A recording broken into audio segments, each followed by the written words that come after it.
Okay, so for this video, we are going to of course discuss the blade pages, web routes, middleware, and kernel. So, yun yung mga pag-uusapan natin sa video na to. So, last time, we have created our new Laravel project. So, under siya ng Laravel site. Ayan. So, Laravel sites. So, ito siya. Okay. So, git bash here muna, then code. Yun. So, for sure, okay, kapag na-close nyo yan kanina, okay, before, at na-save niyo siya, magkakaroon siya ng error because yung pag-comment ko dito, it's not applicable. Hindi siya applicable na multi-line. So, one line lang talaga. Eh, nababasa niya to kasi. Okay, so there's a proper way of having a what you call this one, a, what you call this one, yung pag-comment dito. Okay? So, let's check that first. Okay? So, punta tayo doon sa Laravel. Ayan. Kasi mag-e-error yan eh. Okay? So, here, documentation, we have the, okay. Search nyo lang dyan, blade comment. Okay? Ayan. Okay? So, this is how we comment. Okay? So, para at least, ano, hindi magkaroon ng problem. Okay? Ayan. So, copy natin to. Okay? And then, we'll correct this, this comment na to. Okay? Ayan. Okay? Ayan. So, here, shift tab. Then, ito, tanggalin ko yung pagka-comment. Okay? And then, sorry. Ayan. So, ito, uncomment. Uncomment natin to. Okay, kasi magkakaroon ng problem yan. So, shoot lang natin siya dito kung i-comment natin siya. Okay? Ayan. Okay, so Control S natin. And of course, i-artisan natin. Okay? Serve na natin. PHP artisan serve. Ayan. And then, let's check.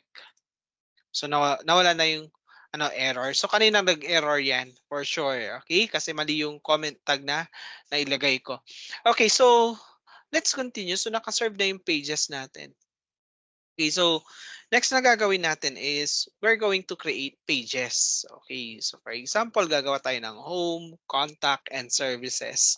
So, yun yung gagawin ko. So, ito yung welcome, di ba? Ayan. So, welcome yung pangalan. Okay, so let me just check ito. Okay? Can we... Kasi pag ito, binago natin, then basically, magkakaroon tayo ng problem. Okay? So, I need to change that one. Okay? I-ayos ko siya. So, may hinahanap ako dito eh. Okay? So, once na nire-name natin to na, let's say, home, what will happen is, ayan. So, hindi na siya makita yung home na to. Okay? Ayan. So, as you can see, nandun siya sa route kasi. Okay na? Welcome siya.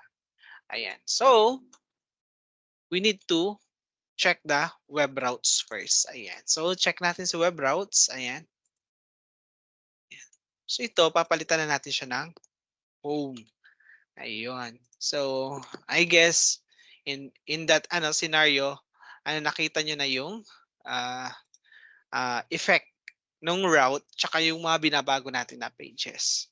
Okay, so when you create a blade page, make sure na doon sa may route, web routes natin, ay naka-register din siya appropriately. Okay? So, yun yung ano, number one na dapat natin na malaman. So, lalaruin natin ngayon si ano, views part and then we will create mga ano dito, mga routes. Okay, so ito, we'll just copy this one siguro. Copy natin or ito, duplicate natin. May pang duplicate ba dito? So, wala. So, copy and then dito ko na rin siya i-paste. Yan, paste. And then, paste ulit natin. Ayun. So, meron na tayong tatlo. So, ito, rename natin to na rename as contact. And then, this one will be blade lang. Okay, tanggalin natin yan. Okay. And then, next is we have, rename this one. Gawin natin siyang services. Okay. Yun. Okay. So, this is how we work with our what you call this one, mga pages. Ayan. So, dito sa views tayo naglalagay. Okay? Now, we need to to play with the web routes. Okay? So sa routes, meron tayong web routes diyan. So i-click natin 'yan. And then mag-create tayo ng iba't ibang routes. So for example, pag home, then syempre nandito siya sa may root, 'di ba? Naka-root na siya. Ayan. So slash lang siya. Now, if we want to create ng another route, then basically, for example, pupunta tayo doon sa may contact. Ayan. So, all you gonna do is just to what? Get this one. Route. Ayan, no, meron na tayong get. Okay. Route and then get function. So, in-access natin siya, yung function. And then, pwede ko nang itab ng itab ito and then i-close ko na lang siya. Okay. Ayan. Ayan. So, meron na tayong isang route na available. Okay, so empty pa siya. So, let's say 'pag pumunta tayo ng let's say about, pupunta siya sa contact. Okay, pwede naman 'yun. Okay? So, lagyan natin dito, about, parang ang gulo 'no. So, about and then basically ito, lagyan natin ng sabihin na lang natin ang pangalan nito is ano, contact us, ayan. Ayan, so pwede naman ganyan, eh, okay. And then, what we will do now is of course, we will dito sa may function, may return tayo. Ayan. So, meron tayo i-return na view. Anong view yun? So, pag sinabi natin view, dapat nandito siya. Okay? Sa pages na yan. Okay? So, basically, ang i-return natin is the contact. Ayan. So, hindi na natin kailangan pa ilagay yung PHP. Okay? Matic na yan. Ayan. So, that's it. So, meron na tayong pangalawang view. So, if ano natin to, siyempre baguhin natin yun sa contact din, okay. So, I guess yung title hindi, yung title kasi Laravel siya, eh. So, sabihin na natin ano, contact us, ayan. And then here sa baba, hanapin natin yung pinaka, hmm, dapat meron tayong H1 dito, eh, after that, eh. So, ito, 'pag in, saan ba tayo puwede maglagay dito ng pangalan na ito na yung okey. Para makapaglagay tayo ng I guess dito puwede siguro. Kasi P8 'to, eh. Ito yung background, eh. So, I guess puwede na siguro dito sa part na 'to, okey. So, dito na lang tayo magpasok siguro dito, ayan. Puwede dito. So, tanggalin na lang natin 'to ano, SVG na 'to, okey? So, if we remove this, basically, ito tayo dun sa contact us,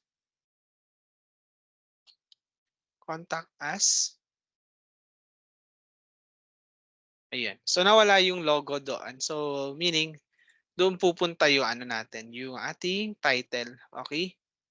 So, here, H3 ko na lang or H1 will do, okey?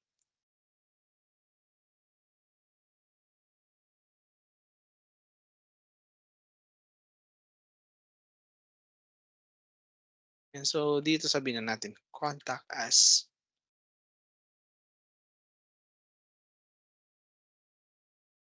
ayan. So, save natin and then check,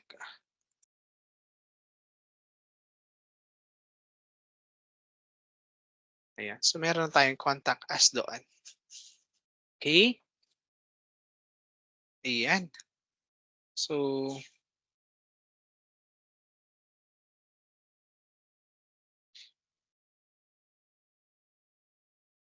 I guess we're good with this one. H1 na yan, eh. Okay. Oo, ayan.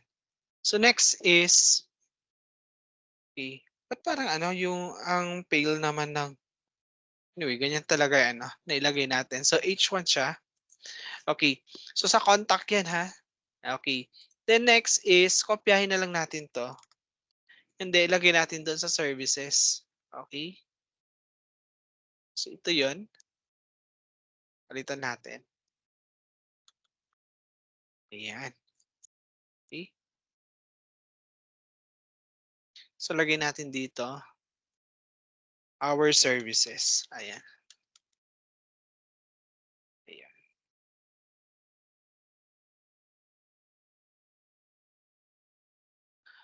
Okay. Or 'yan, kasi puwede na 'yan, okey. Now, check natin doon, our services or services pala, sorry. Meron na ba 'to? So, okay, so not found pa siya kasi hindi pa natin na-declare sa may web route, okey. So, punta tayo dito and then we will copy this one, okey. And then palitan na lang natin yung pangalan. So ito, services,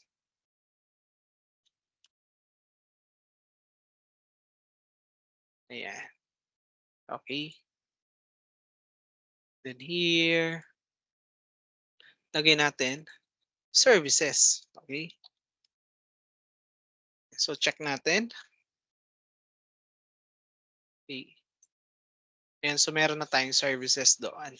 Ayan, so going back, so ito, gaya ng sinabi ko kanina, it will return the services kapag nag-route tayo dito sa services, okay.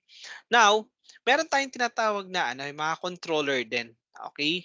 Yung, meaning instead na direct natin siyang ilalagay dito sa route, pwede din natin siyang ipadaan doon sa ating controller. So, for example, ito, ah, gagawin natin is magke-create tayo ng ating unang controller.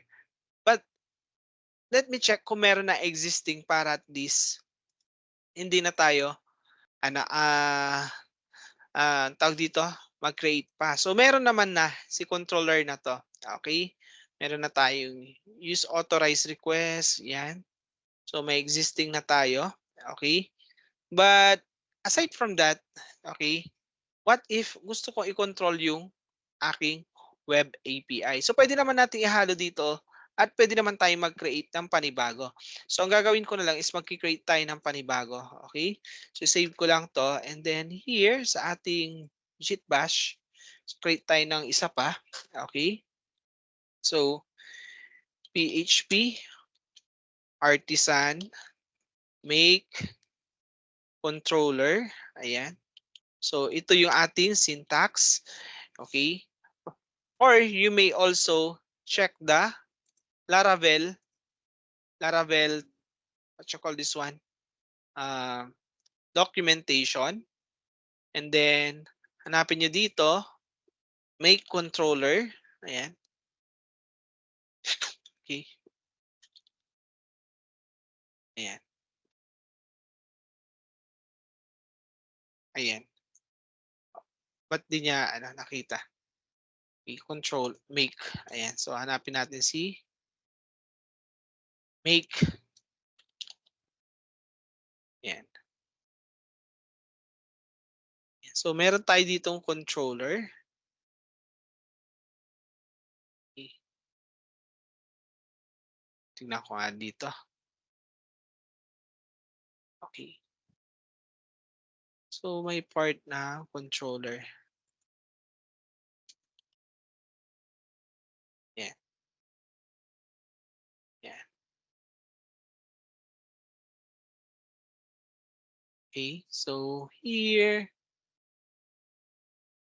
pati ko na mahanap yung dito. Yung ating controllers. Ayun, controllers. Nagtatago. Okay. So, here yung ating pwede yung kunin to. Ayan. So, ayan siya, PHP Artisan Make Controller. So, just in case na may gusto pa kayong tignan, then basically, yan. You have to, puntahan nyo itong documentation. Ayan. So, sa may controller, ito yung pag-create natin. Okay. So, you just copy that one. Pwede nyo gamitin yan.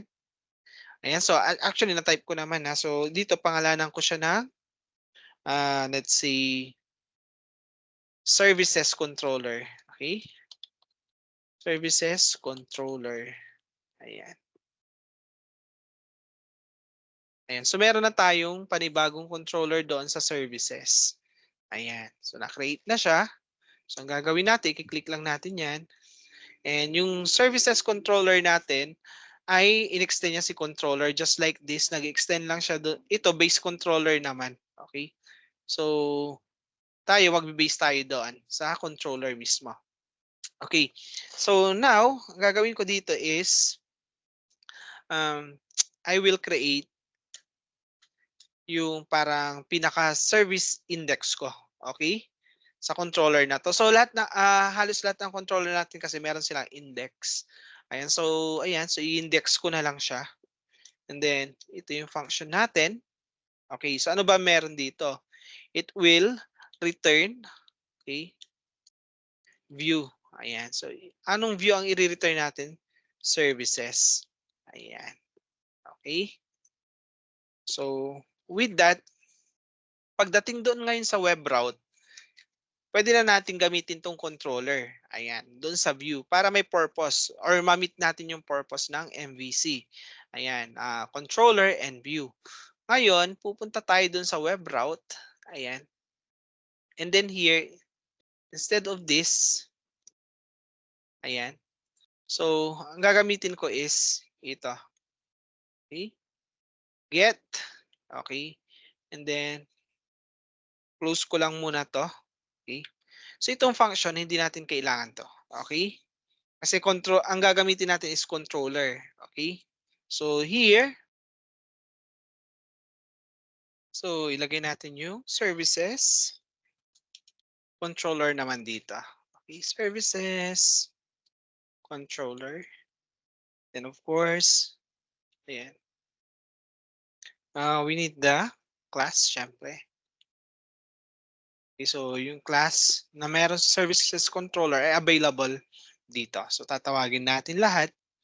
Okay, or i-include natin, but we will only, ayan, select one, which is the index. Okay? Ayan. So, ganyan lang yung syntax natin. And then here, pwede natin ilagay dito. Okay, para hindi naman pare-parehas. Okay. Lagay ko na lang dito, services available for this month, April, April 2024. Yan. So, for example, yan. Ilalagay natin siya. So, basically, save lang natin. And then, Kunin natin 'tong route. Okay, copy na lang natin para 'di ko siya i-type. May purpose ako diyan kung bakit ganyan siya kahaba, ayan. So, nalagay ko na siya. So, let's not found pa siya. Okay, 'pag not found meaning hindi pa siya na-save, ayan. Okay. So, i-check natin ulit. Okay, save lang natin. Then, refresh natin. Okay, so mali ito. Mali yung kanyang URL for this month, April 2024. Ayan. So, nagka-typo lang doon sa ating what you call this one, URL. Ayan. So, meron na tayo dito. So, kagandahan nito kapag naka-controller, meaning puwede niyong lagyan ng validation doon sa may part ng controller bago i-serve, ayan, dito sa ating route or sa web API. So, that's for routes. Okay? So, I hope na kahit papaano is, um, may na-digest na or may na-take kayo diyan sa lesson na 'yan. Okay. Now, um, ang next na gagawin natin is we will create na yung mga links for the blade para at least mag-jump yung mga ating mga or mai-link natin yung mga pages natin. Kasi tatlo yan eh. So, paano natin gagawin yan? So, basically, pupuntahan lang natin yung isang page, yung home, for example, ayan. Pero actually, lahat sila lalagyan ko naman ng mga links. So, here, gagamit tayo ng ano dito, dito sa part na 'to, asan na 'yan? Si home. Okay. Ito. So, tanggalin natin 'to nandito. Okay. So, gawin din natin siyang H1.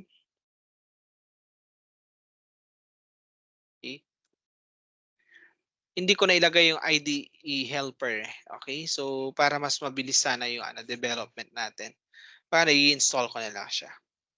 So, dito, ang tawag natin dito is homepage. Homepage, ayan. Okay. Ayan. Then next is, magkakaroon tayo dito ng tatlong A tag, okay. Ayan, ayan. Okay. So, lagyan natin siya ng href, okay. Ayan. And then, i-copy na lang natin 'to 3 times, ayan. Okay, para at least, mapadali yung ating, ah, pag-code. And then here, pangalanan natin siyang home. And then this one, basically this will be the contact us. Then services, April. Ano, hindi, yung services okay na yan. Our services pala, sorry. Ayan. Now, there are three types of yung parang pag-link natin ng mga pages, okay? So first one is, of course, gagamit tayo ng ano, blade, what you call this one? Variable holder, ayan, or placeholder. So una natin gagamitin is the URL, okay? Yan, so wala ako dito. URL. So, meron tayong URL function diyan, okay. Sa URL function, ilalagay lang natin kung anong pangalan nung route, okay. So, for example, anong ang pangalan ng route? It's home, ayan. So, dito tayo pupunta sa home, ayan. 'Pag na 'pag halimbawang na-click natin yung home, so dun siya pupunta, okay. So, here, lagyan natin home,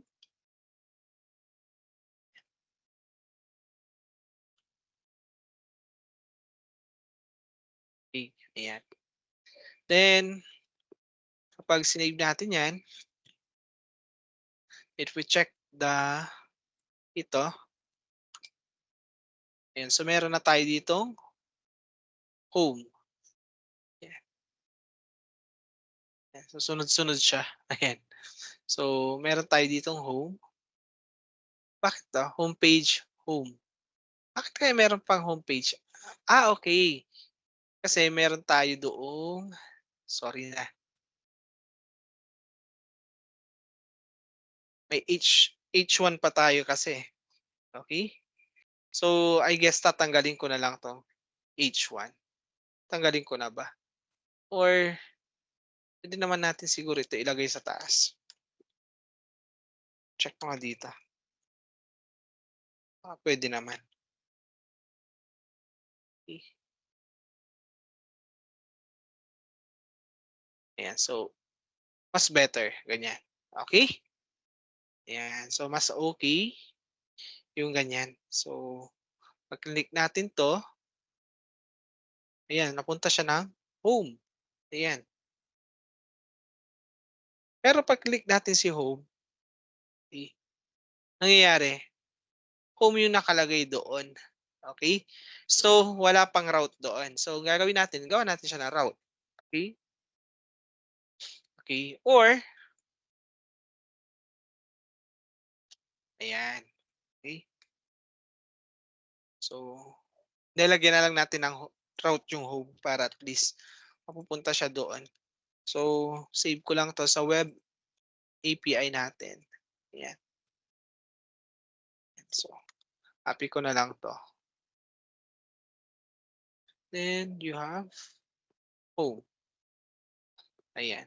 So, sa controller puwede nating gawan ng ano 'to, ng parang condition na kapag ito yung nilagay o kaya ito, basically, isa lang yung pupuntahan nila, ayan. So, yun yung purpose din ng controller, okey? So, save natin, ayun. So, 'pag napunta tayo ng home, homepage siya, okey? So, ayan. Then next is puwede bang magkaroon ng ano dito, mga padding gano'n, class? So ayusin na lang 'yan later on para at least ano, gumanda-ganda. Okay, so focus muna tayo sa functionality. Okay, the next is, yung contact. Siyempre gagawan din natin 'yan. So, placeholder ulit, okay, ayan. So for this, gagamit naman ako ng URL, ayan. Capital letter, tapos so, this is a URL object, ayan. Tapos gagamit tayo ng kanyang method na to, okay? And then, that's it. Then dito sa loob, ilalagay lang natin yung pupuntahan niya na route. So, basically contact siya, okay? Contact, okay? So, control S, and then check natin, refresh. So, contact. Bakit walang contact? Wala ba talaga? Check natin baka iba yung pangalan ng route, okay? So, 'pag nagkaganyan, check natin yung ayun, contact us, okay, yung route natin. So, yun yung gagawin natin dito, contact us, okey. Then check ulit natin, us, okay, ayun, okay. So, balik ko lang sa home, refresh, contact us, ayan. So, pumunta siya ng contact us, okay. Then next is yung isa, yung route, okay. Magra-route tayo, okay. So, we have here sa services naman, we have the route. Okay, pwede rin 'to, okey, na gamitin, route method. Sa loob lagay lang natin yung pangalan ng ating route. So, yung route natin is pagkahaba-haba, ayan. So, basically 'pag nilagay natin siya diyan, then sinave natin, ayan, back natin, okey, ayun na. So, anong sabi niya? not defined na siya. Okay? Nag-not define na siya. So, yun yung problem natin dito. Okay? Nag-not define siya for the services. Even though, ano, kasi ito nakalagay ito eh. Okay? So, kahit na kunin natin to, okay? Yung buo na yan, check ulit natin. Okay.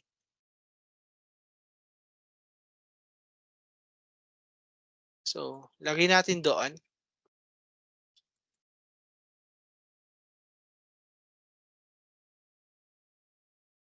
Ayan.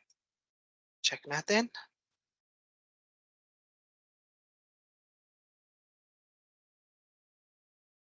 So, not defined siya doon sa route. Okay? So, yan yung magiging problem natin kapag kapag gumamit naman tayo ng route for that. Pero kapag yung isa ang gagamitin natin, okay, ito, at least makikita niyo yung difference eh. Okay? So, gamitan ko siya ng URL. Check natin kung po pwede si URL kasi kailangan mapagana natin yan eh. Okay? Yan. Ayan. Ayun, so pwede. Ngayon, paano natin siya pagaganahin doon sa route? And isa pa, masyado kasing mahaba ito. Okay? Ayan. So, paano kaya siya pagaganahin? So, yun yung question ngayon na ang nakalagay dito is route. Ayan. So, pag route siya, dapat gagana siya. Okay? So, ayan. Hindi pa kasi nag-refresh siya. But when you refresh, ayan. So, yun yung lumalabas. Hindi siya naka-define. Okay? For route, okay, kailangan kasi siya yung almost single word lang siya or dapat name siya na naka-define. Okay? So gagamitan natin siya ng method chaining. Okay? So dito sa route na 'yan, okay? Punta tayo sa web. Okay? So ang gagawin ko dito is ilalagay ko siya sa isang pangalan. So pwede ko siyang pangalanan ng so ang tawag dito is method chaining kasi method si get tapos meron ka pa i-access na name. Okay? So gagamitan na natin siya ng alias. Okay? Add or change the route name. Ayan. So papangalanan natin siyang services for example. Ayan. Okay? And save natin. At pagdating doon, okay? Pagdating doon sa ating link, okay? Instead of this, tanggalin na lang natin 'to, okey? Services lang ilalagay natin, ayan. So that should work dapat, okey? Back ko, refresh our services, ayun. So working na siya, okey?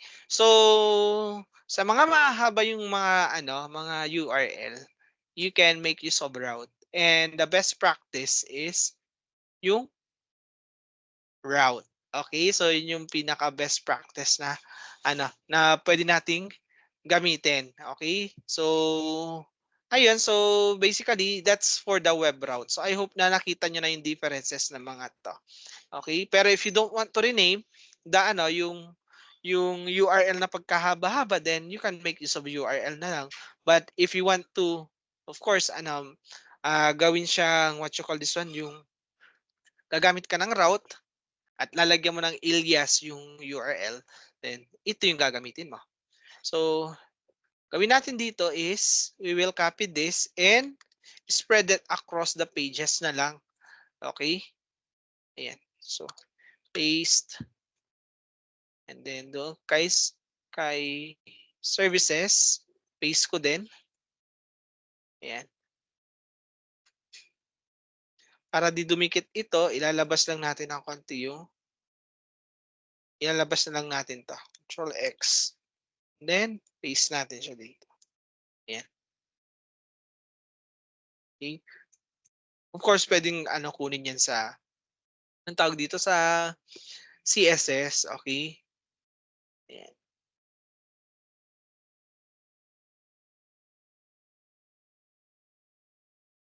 ililipat ko lang para at least ano, mas mabilis yung coding natin. Sorry.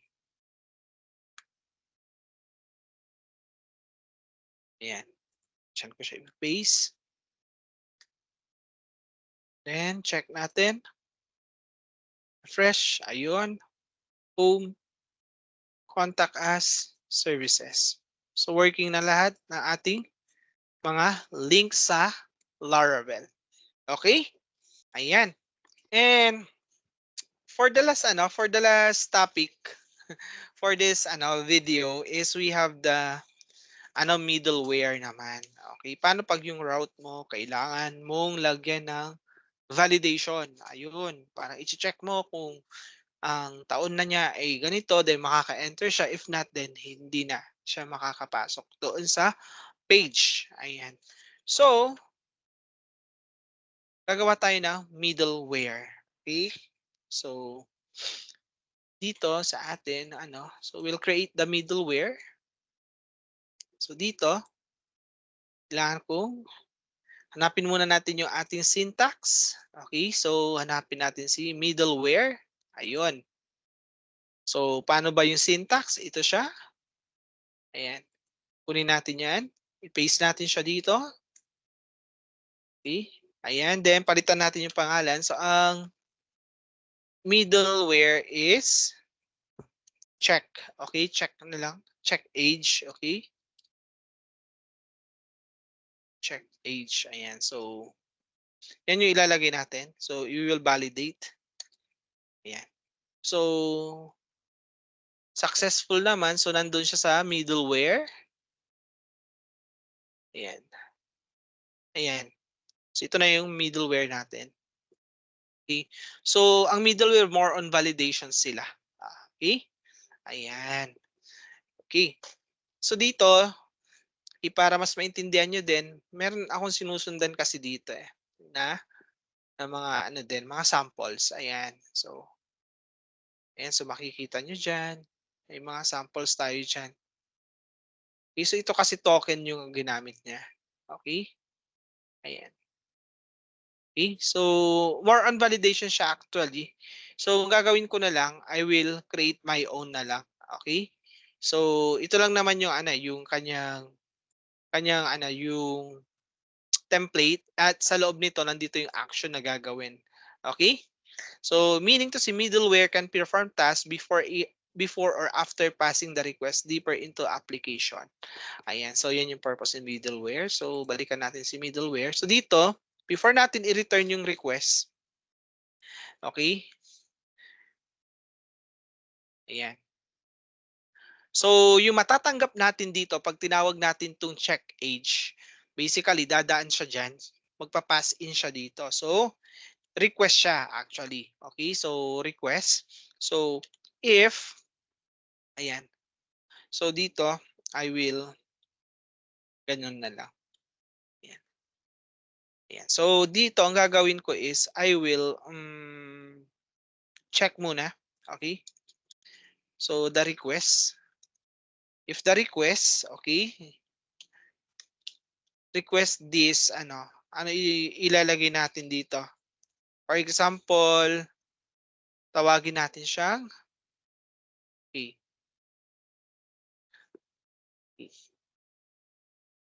Ah, tawagin natin siyang check na lang siguro.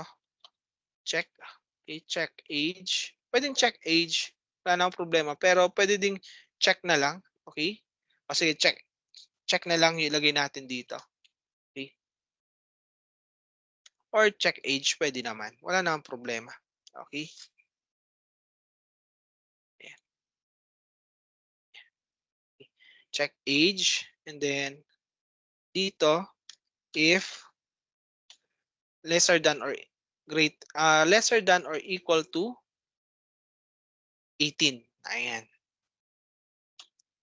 Ayan. So, pag 18 siya, or ano na lang, 17. Ayan. Ayan. So, pag 17, okay, ibabalik natin sila sa home page. Okay, sa home route. So, hindi sila pwedeng pumunta doon sa page. Okay? If ano naman, if greater than, then basically, tutuloy na sila doon sa request. Okay? Ayan. Ngayon, since meron na tayong ano dito, what you call this one? We have here the middleware. May middleware tayo. Bago natin magamit to, kailangan natin siyang i-register sa kernel. Okay? So, ang kernel natin ay nandoon siya. Ito, meron ditong kernel. So, ang gagawin lang natin dito is we will, of course, ano, register that. Okay? So, ang gagawin ko lang, kopyahin ko yung pinakauna para sa template. Ayan. Ayan. So, pansinin nyo, meron na nakalagay agad dyan na. May kama naman doon. So, dito, kung ano yung ipapangalan natin doon sa middleware. So, nilagay natin check age. Okay? So, ilalagay mo din dyan, check age. Ayan. Or, pwede mo din dyan, ilagay check. At dito, ang pangalan ng middleware ay check age. Ayun siya. Okay. So, okay na. Ayan. So, yun lang naman yung babaguhin natin. So, everything na nandoon na methods ay kasali dito. Okay? Sa check. Ayan. And then, next is, so since meron na tayong check dyan, so binago natin tong check. So, dito, check din yung ilalagay natin. Okay? Kasi yun yung nakaregister sa kernel eh. Okay? Ayan. So, I guess we're good with this, with this sample or sa pag-create. Ang susunod naman is idadagdag natin yung ating ating method na galing dito sa middleware doon sa ating web. Ayan. Okay? Now, we can apply that yung middleware dito sa ating mga routes. For example, ang pwede lang pumasok sa contact page ay yung mga may age na 18 above. So for example, dito ilalagay lang natin, method chain lang natin sa get. Ayan. Then, check. Ayan. So, basically, pag sinave natin yan, okay, here, save natin, then contact us. So, may problem. So, itong line na to, so it should be redirect. Okay, so hindi ko yan napansin kanina. So, dapat redirect yon. Okay, so sa check age, it should redirect. Okay, yan siya na. So, redirect natin siya. Then, refresh natin. Ayun. So, pagpunta ka ng contact us, ibabalik ka yan sa home. But if you type in there, contact us, ayan. Tapos, check 18. Ayan. So, makakapasok na siya. Pero pag below 18, let's say 10 years old, hindi sila makakapasok. Okay, so that's it. And also, ganun din doon sa ating part ng isa pang route. Paano kapag naka-controller naman? Basta doon sa get tayo, nagme-method chain. Ayan, so here sa web route, ayan, so method chain lang natin, middleware, check. Ayan. Okay? So, check natin to. So, kunin natin to. Okay? Control C. Control S natin. And then, basically, we run this. Ayan. Our services, hindi siya pumapasok. Pero pag nilagyan mo siya ng route na, that's it. And then, check 18, for example. Ayun. So, nasa services na siya. Pero pag nag-17 siya, ayun, sa homepage. Ayan. So, yan yung ating topics for this video. I hope na you've learned a lot dito sa ating session na to. So, I guess sa ang pagagawa ko na lang sa inyo is you explore the blade syntax and the tailwind. So, siguro pagandahin niyo ng konti 'to. So, gawin niyo siyang parang parang portfolio niyo Ayan. So, dagdagan niyo lang parang picture ninyo, then ito yung links ninyo. Ayan. Okay. So, ano na lang, you ano, think of something na lang na pwede niyong i-apply dito na ano, na feasible siya. Ayan. Okay. That's it.